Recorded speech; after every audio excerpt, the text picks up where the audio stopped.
Chers amis, bonjour, joie nouvelle de se retrouver en ce dimanche. Aujourd'hui, je voudrais faire une réflexion peut-être davantage sur la famille ou sur les jeunes. Il est bon de donner des conseils à nos jeunes d'aujourd'hui parce que notre jeunesse aujourd'hui, vous me direz que tout le monde dit ça, non? D'année en année, de siècle en siècle, on a toujours dit que les jeunes étaient délinquants. Et on a l'impression que d'une génération sur l'autre, ils sont toujours davantage délinquants.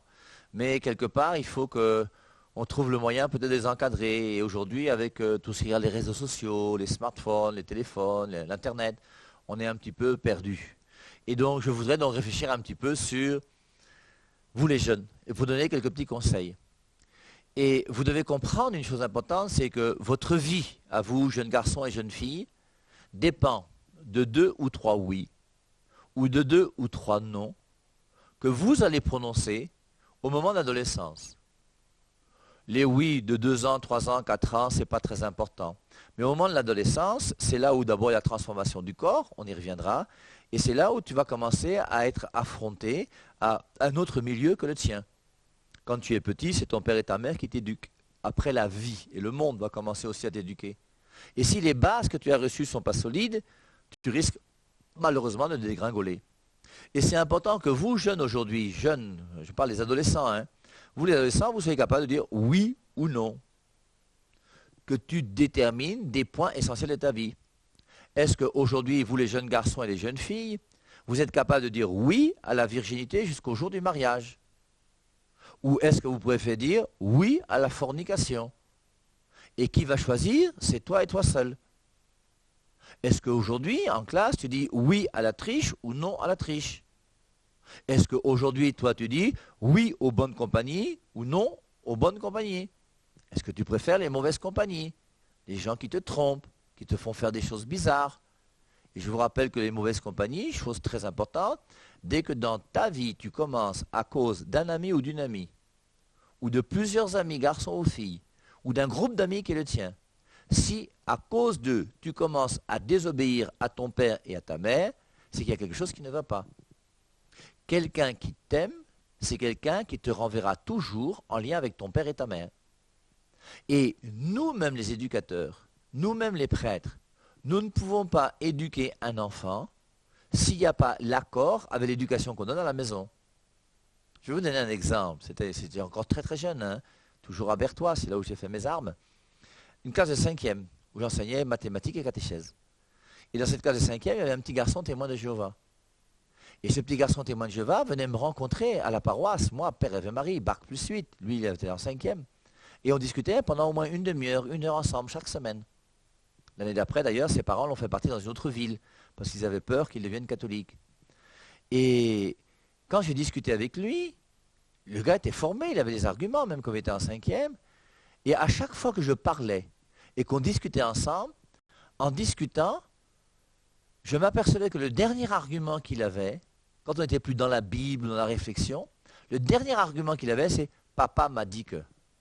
Papa m'a dit que. Et ça m'a beaucoup marqué.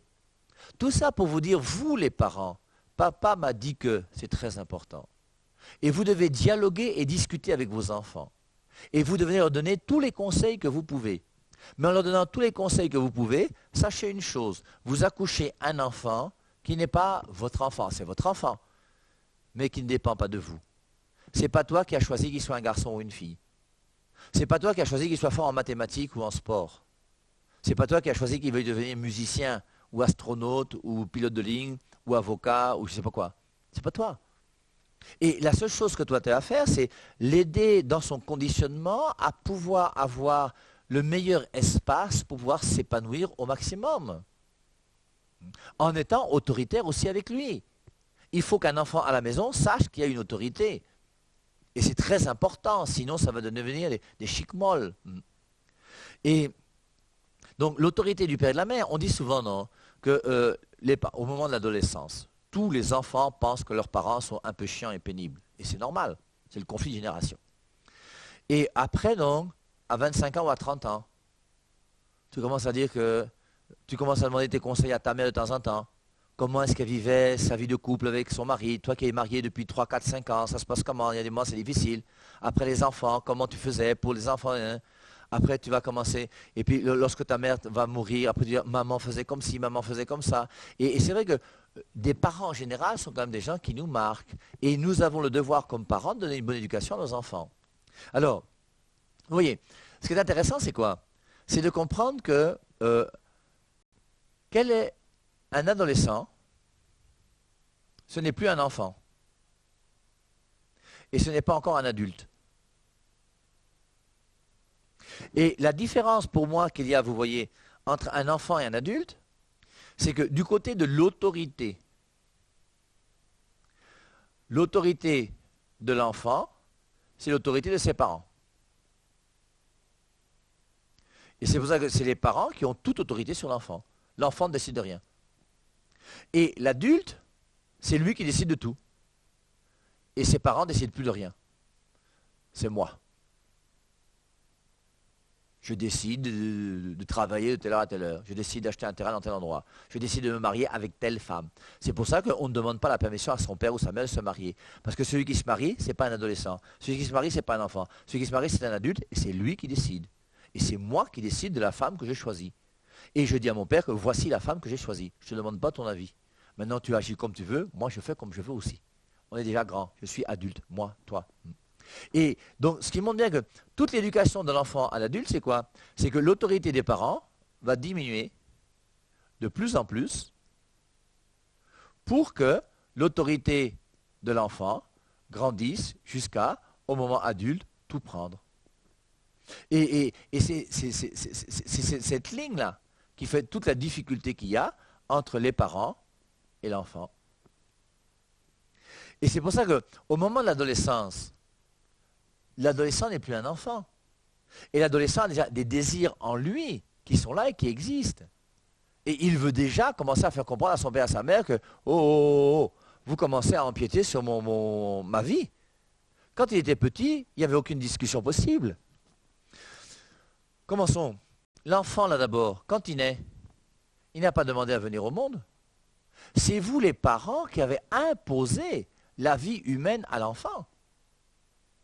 Et je dis ça pourquoi? Vous voyez, et nous les catholiques, nous sommes logiques. De même que ton père et ta mère t'ont imposé la vie humaine, c'est normal que d'une manière chrétienne, ton père et ta mère puissent imposer aussi la vie divine à travers le baptême. Donc maintenant, l'enfant, lui, quand il naît, il n'a rien choisi. C'est son père et sa mère qui ont décidé de tout. D'ailleurs, toi, quand tu étais enfant, tu étais dans le ventre de ta mère. Quand tu étais dans le ventre de ta mère, si ta mère part au marché, tu peux partir ailleurs. Quand tu deviens un peu plus grand, elle te met au dos. Si elle part au champ, tu vas faire comment? Si elle t'amène maintenant chez le marabout pour te blinder, tu as le choix. Et c'est pour ça que quand tu es petit, tu n'as pas le choix. Tu es entièrement relatif à ton père et à ta mère. Et au bout d'un moment, tu vas commencer à grandir. Déjà, vous voyez, c'est extraordinaire de voir un petit enfant que tu poses sur un coussin. Quand il est petit, il ne peut même pas bouger. Se retourner, même, il ne peut pas. Il n'a même pas la force, s'il est sur le dos, il va rester sur le dos. S'il est sur le ventre, il va rester sur le ventre. La seule chose qu'il a la force de faire, c'est quand il en a marre d'être sur le dos, il va commencer à crier « Hé, hé », on va le mettre sur le ventre. Après, quand il en a marre sur le ventre, « Hé, hé », on va le mettre sur le dos. Après, quand il fait « Hé, hé », là, on va comprendre qu'il veut téter, il a besoin de manger. C'est comme ça qu'il va commencer. Et puis après, il va commencer à marcher à quatre pattes. Il va commencer à marcher un peu. Il va commencer à toucher à tout. Il va commencer à faire tomber la télévision et les pots de fleurs. Et au bout d'un moment, quand il va commencer à marcher à quatre pattes, il faut déjà être plus vigilant. Parce que comme toi, tu as préparé les beignets le matin, il y a l'huile qui est encore là-bas. S'il va à la cuisine à quatre pattes et qu'il touche l'huile, il ne faut pas qu'il devienne un bébé frit. Ce serait quand même dommage. Et c'est pour ça que tu es obligé de vérifier, fermer la porte. Hein. Et puis au bout d'un moment, non seulement il marchera à quatre pattes, mais il va commencer à marcher sur ses deux pieds. Et maintenant qu'il marche sur ses deux pieds, il peut ouvrir la porte, il peut commencer. Il faut être encore plus vigilant. Et au fur et à mesure, il va grandir, jusqu'à pour être capable de conduire sa voiture. Et c'est pour ça que c'est magnifique un enfant. Mais l'enfant est appelé à devenir adolescent puis adulte. Et cet enfant, je crois moi, que le premier domaine dans lequel l'enfant va prendre son autonomie par rapport à ses parents, c'est par rapport aux habits. Quand une maman va acheter la layette pour son enfant, elle ne demande pas à son enfant s'il veut un petit bonnet ou pas. C'est toi la mère qui dit que comme tu vois, moi je veux pour mon enfant un petit bonnet. Un petit bonnet avec jaune, parce que quand c'est jaune, c'est très joli. Et tu vas commencer à mettre un bonnet jaune sur la tête de l'enfant. Lui, il vient à peine de naître, il ne sait même pas ce que c'est, il a un bonnet sur la tête, ça le dérange, mais il ne peut même pas enlever. Et au bout d'un moment, c'est toi qui vas choisir ses habits. Et toi, tu as l'impression que pour ta fille que tu as accouchée, le plus joli habit, c'est une jupette verte. Et donc, tu lui achètes jupette verte sur jupette verte sur jupette verte. Et tu l'as toujours habillé en jupette verte parce que pour toi, c'est le plus bel habit qui lui va, c'est la jupette verte. Et elle fait toute son école primaire en jupette verte. Au quartier, on l'appelle jupette verte. Et à l'école, on l'appelle aussi jupette verte. Et comme ta fille compose très bien, elle a le CEPE. Elle finit première du centre. Étant première du centre, tu lui offres un joli cadeau dans lequel elle retrouve encore 2 nouvelles jupettes vertes. Et ce jour-là, elle te dit, maman, comme tu vois, les jupettes vertes, là, moi, je n'en veux plus. J'en ai marre qu'on m'appelle jupette verte. Si tu veux les jupettes vertes, achète pour toi et tu portes. Et quand tu pars avec papa, va avec tes jupettes vertes là-bas, fais tes choses. Et au bout d'un moment, l'enfant va commencer à faire comprendre à son père, à sa mère, que maman, comme tu vois, moi, c'est vraiment tes jupettes vertes. Et si la maman est intelligente, qu'est-ce qu'elle fait? Bien, elle va comprendre que l'enfant a le droit d'avoir ses désirs, de faire ses choix. Et la maman va partir avec son enfant au marché et va lui dire quels sont les habits que tu veux. Et maintenant, c'est toi-même, c'est toi qui vas choisir tes enfants, tes habits. Et maintenant, en choisissant tes habits, choisis aussi des habits qui soient des habits qui ne vont pas énerver ton père et ta mère. Il est clair que si tu commences à acheter des tailles basses et des trucs bizarres avec les seins dehors et tout le reste, ça va énerver ton père et ta mère, c'est clair. Et c'est pour ça que vous, les jeunes aussi, bien, comprenez que vos parents ont le droit aussi de ne pas avoir votre culture. Et c'est pour ça que, forcément, il y a les conflits de génération. Et au moment de l'adolescence, quand tu es toujours chez ton père et chez ta mère dans la maison, c'est plus simple. Mais à l'adolescence, il y a le lycée, il y a le collège, et tu vas commencer à fréquenter d'autres personnes. Et en fréquentant d'autres personnes, tu vas commencer à voir des choses, que tu vas trouver que tu as des amis là, eux, ils ont une boucle d'oreille. Et tu trouves que la boucle d'oreille là, c'est vraiment très joli. Mais comme ton père, il est vieux jeu, il va refuser que tu portes la boucle d'oreille. Alors tu vas faire comment? Tu vas essayer quand même de l'amadouer. Et un jour, tu vas dire, papa, comme tu vois, tu sais qu'aujourd'hui, on est un monde moderne. C'est plus comme vous à l'époque et tout ça. Il y a quand même le téléphone, il y a Internet, il y a ci, il y a ça. Et puis moi, je voudrais que tu me donnes la permission de pouvoir mettre 3 boucles d'oreilles. Une pour le Père, une pour le Fils et une pour l'Esprit Saint. Et tu vas commencer. Et tu vas voir comment tu vas dire, hein, quoi? Des boucles d'oreilles dans ma maison? Tu es normal? Je vais prendre un autre exemple. Moi, à mon époque, si j'avais un pantalon et que mon pantalon était troué, c'était un scandale. Et on essayait de le rapiécer de la manière la plus belle qui soit. Aujourd'hui, tu achètes un joli pantalon à ton fils, première des choses qu'il fait, il prend les ciseaux, il met les ciseaux dedans. Mais ça rentre pas dans ma tête. Si je suis ton père, je te gifle aller-retour. Et c'est pour ça qu'il faut comprendre que la mode n'est pas la chose la plus intéressante. Surtout que la mode, ce qu'il y a de bien, c'est que la mode elle est toujours démodée. Donc forcément, ça n'a ni queue ni tête la mode. Et c'est pour ça que si ton père ne te permet pas d'avoir un pantalon destroy, mais reste tranquille. Si ton père ne veut pas que tu aies des boucles d'oreilles, mais reste tranquille. Quand tu seras chez toi et que tu auras ta maison, tu mettras des piercings même jusqu'à tes orteils si tu veux. Mais pour le moment, tu es dans la maison de ton père. Et dans la maison de ton père, c'est un mec qui a une autorité. Et l'autorité, c'est lui. Et tant que tu es adolescent, il faut que tu acceptes, même si ton père et ta mère ne sont pas toujours avec toi, l'autorité de ton père et de ta mère sur toi. Ça, c'est important. Et je vous ai dit que toute personne qui va te détourner de ton père et de ta mère, c'est une personne qui ne t'aime pas. Ça, il faut que ce soit clair. Et tu ne peux jamais mentir à ton père et à ta mère à cause des gens avec qui tu marches. Ça, c'est capital. Sinon, toi-même, tu vas tomber dans un trou et ça va te coûter cher un jour. Maintenant, avec l'adolescence, quelle différence il y a entre l'enfant et l'adolescence? C'est la puberté. Et la puberté, c'est un mot qui fait peur à tout le monde. Alors que c'est génial. Les classes de la puberté, 4e, 3e, les professeurs n'aiment pas trop aller dans ces classes de 4e, 3e parce qu'ils les... Mais c'est magnifique la puberté. La puberté, c'est très beau. Et la puberté, c'est quoi? C'est que je vais voir qu'il y a une transformation qui va se faire dans mon corps. Et le petit garçon va devenir un jeune homme. La petite fille va devenir une jeune femme. La petite fille qui chaque jour allait acheter du sel, du sucre à la boutique, quand elle était petite, il n'y avait rien de particulier.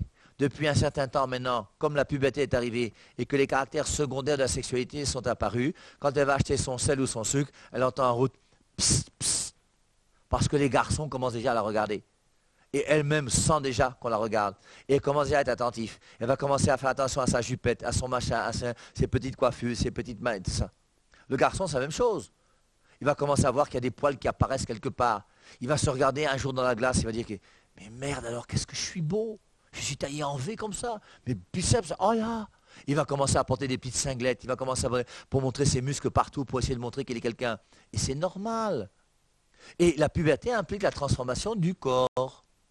Mon corps va, les filles vont connaître leurs règles et leurs menstrues, les garçons leur pollution nocturne, l'organe même génital en nous va commencer à fonctionner.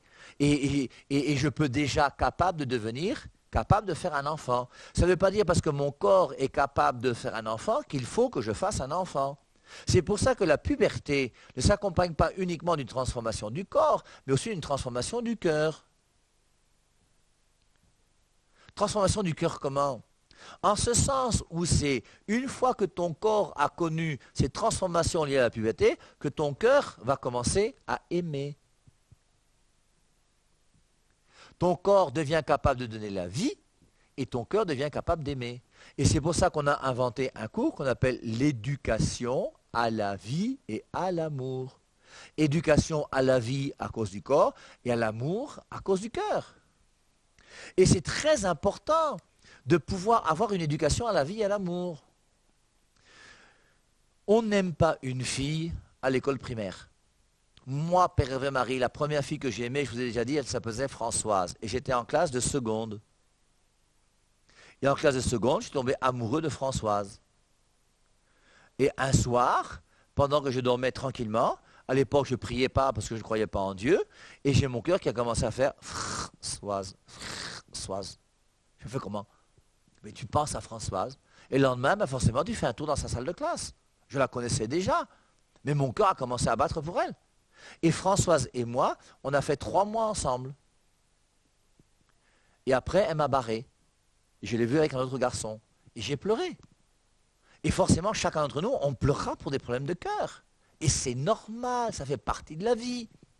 Mais une chose sur laquelle je veux insister, c'est que pendant les 3 mois où j'étais avec Françoise, Françoise et moi, on n'a même pas mop une seule fois. Je suis bebela. Et on n'a pas mop pourquoi? Parce que l'éducation à la vie et à l'amour, c'est ma mère qui m'a enseigné. C'est ma mère qui m'a montré le premier condom de ma vie. C'est ma mère qui m'a parlé des préservatifs. C'est ma mère qui m'a parlé des relations amoureuses, des relations sexuelles. C'est ma mère qui m'a dit ce qu'était la mop. Et elle m'a fait comprendre que la mop ne sert pas à grand-chose. Et lorsque un garçon aime une fille et qu'une fille aime un garçon, s'embrasser sur la bouche, la mop, ça sert à quoi? Mais comme, le problème c'est toujours la même chose. Toi, c'est dans ta nature. Tu es en classe de 4e, 3e. Ton corps commence à changer. Ton cœur commence à aimer. Maintenant que tu aimes, tu vas faire comment? Bien toi, tu vas faire comme tout le monde. Et tout le monde fait comment? Bien, on a vu à la télévision. Et les novelas, et tout ce que vous voulez. Et Sergio qui aime Marimar, et Marimar qui aime Sergio. Et il mop. Et tout un homme aime une femme aime un homme, il mop. Quand tu regardes même des films un peu plus tard le soir ou un peu plus sales, un homme aime une femme aime un homme, ils se déshabillent, ils sexent. Et au bout d'un moment, j'aime une femme, j'aime un homme, je fais comment? Si je suis encore au petit niveau, je mope, je deviens au grand niveau, je sexe. Et c'est comme ça qu'on voit des catastrophes partout aujourd'hui. Et c'est pour ça qu'il y a une éducation à la vie et à l'amour qui est importante et qui doit être faite aussi par vous les parents dans la maison. Et vous avez le devoir d'éduquer vos enfants et de leur parler d'amour et de sexualité, c'est important. Alors, et maintenant, j'ai mon cœur qui commence à aimer. Ben, quand je vais aimer, je vais faire comment? Et c'est pour ça que moi, personnellement, je vous déconseille de mop avec un garçon ou une fille. Que tu aimes un garçon ou une fille, ça ne me dérange pas. Et c'est normal, pas en 6e, pas en 5e. Mais quand tu vas commencer à aimer un garçon ou une fille, aime, n'aie pas peur d'aimer. Mais en aimant, aime bien et n'aime pas mal. Et ne fais pas comme tout le monde. Je me souviens un jour, j'étais à Dimako, je faisais une semaine d'évangélisation. À la fin, on a fait un topo sur l'amour et la sexualité et les jeunes. Là. Et à la fin, il y a une fille qui est venue me voir. Elle était en 3e année à l'université de Gaoundéré. Elle me dit, mon père, je vais te raconter comment j'ai perdu ma virginité. En classe de terminale, j'étais la seule fille vierge de ma classe. Toutes les autres disaient qu'elles avaient leurs sponsors, leurs shows, leurs petits, et racontaient leurs exploits sexuels entre eux, ils discutaient de tout et de rien. Et elle, c'est la seule fille vierge de sa classe. Et au bout d'un moment, comme elle n'était pas suffisamment raffermie par ses parents, par son église, par sa foi personnelle, elle a commencé à baisser les bras. Et comme tout le monde lui a dit que tu ouaites quoi à ton âge, toi aussi, terminale, ma fille. C'est beau. Et on dit que c'est mot à mot, tu ouaites quoi? Et au bout d'un moment, elle aussi, elle a trouvé un Joe là quelque part. Et maintenant qu'elle a trouvé un Joe, elle est sortie avec lui, ils ont sexé ensemble. Elle a perdu sa virginité ce jour-là. Et quand elle me raconte comment elle a perdu sa virginité, elle me dit ça en pleurant. Et elle me dit ensuite, mon père, Depuis que j'ai perdu ma virginité, quand j'étais en classe de terminale, je suis aujourd'hui en 3e année à l'université de Gaoundéré. Et depuis ce jour-là, je n'ai plus jamais eu de rapport sexuel avec qui que ce soit. Et j'ai décidé de rester chaste, parce que j'ai perdu ma virginité, jusqu'au jour de ma mort. Malheureusement, elle a eu ce petit accroc en classe de terminale. Et c'est pour ça qu'on n'est pas là pour faire comme tout le monde. Et vous devez comprendre une chose, c'est que dans l'ordre de l'amour, la première des choses, quelqu'un qui t'aime, c'est quelqu'un qui veut ton bonheur. En nous, il y a 2 amours. Je veux dire un amour spirituel qui porte sur une personne humaine et je cherche son bonheur. Il y a un amour sensible qui est lié aux 5 sens et qui cherche notre plaisir. Dans l'amour sensible, le père Eve Marie aime la banane, le singe aime la banane. Nous aimons tous la banane, c'est l'amour de la banane, il n'y a pas de souci. Dans l'amour sensible, je cherche toujours mon plaisir. Je cherche à regarder l'émission qui me plaît le plus à la télévision. Je cherche à manger le repas qui me plaît le plus lorsqu'il y a un service traiteur qui vient. Je prends la boisson qui me plaît le plus. Je vais mettre l'indienne, la brésilienne sur ma tête parce que c'est ça qui me plaît le plus. Je vais acheter l'habit qui me plaît le plus. L'amour sensible est toujours lié au plaisir. Mais dès que je n'ai non plus une réalité sensible, mais une réalité, une personne, un amour spirituel, une personne, je cherche son bonheur. Un garçon ou une fille qui t'aime, c'est un garçon ou une fille qui veut ton bonheur.